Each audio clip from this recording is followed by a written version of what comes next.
What's good, guys? It's Virtue954 here. I'm letting you guys know what build I'm making for 2K19. I didn't want to drop the video too soon during the prelude or whatever, or the demo rather, this year instead of the prelude, because everyone was dropping their videos at that time and it felt kind of unorganic and nobody really knew what they were going to use during the demo. Everyone has a different build from what they made in the demo. So here's what I made, and this is, if you were to run into me on Park today, what you would see me using during NBA 2K20. So the build I went with was the shooting and defensive build. The physical archetype I picked, of course, was the one with the most speed. Typically I'd go the well-rounded one, but the well-rounded one in this case didn't have enough speed for me, so I opted to go with the one with the most speed, which is what most people are doing, but it just makes the most sense. And this build I'd only kind of recommend it if you're going to use it to play in the 1 spot or the 2 spot.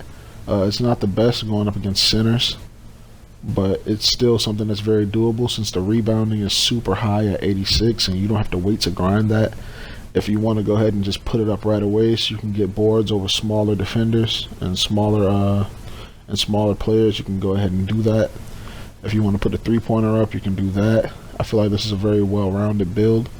And a lot of people won't pick it because they look at the comparisons of what it is. And the comparisons, I believe, say Jason Tatum and there's another player it says as well, Jimmy Butler. 2 very good players, but everyone wants theirs to be like a new LeBron or this or that. I would make this build if I wanted to actually make a player who's very well-rounded, who could defend and play offense. You're gonna have to grind the badges up a little bit, but it's well worth it.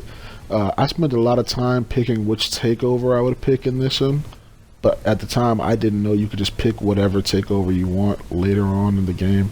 So really you don't have to spend as much time as I did picking a takeover. It's really pointless since you could just change it whenever you feel like it. Yeah, the takeover I went with was the spot up shooter one, because it depends on who you're playing with. You're playing with the point guard, who's gonna use his dribble moves to get you open. For them, they'll pass out to you, and you could just go ahead and have your spot up shooter take over. It'll have you more accurate from 3 and mid. But yeah, this is what I went with, and even though I went defensive and sharpshooting, it still put me as a sharpshooter. And I feel that gives me another advantage. So when people see my build as a sharpshooter, they'll assume I'm a straight shooter, and they won't expect that fire defense they're going to get from me. So that's the build that I made. This is Virtue954. Thank you for watching. Please like and subscribe.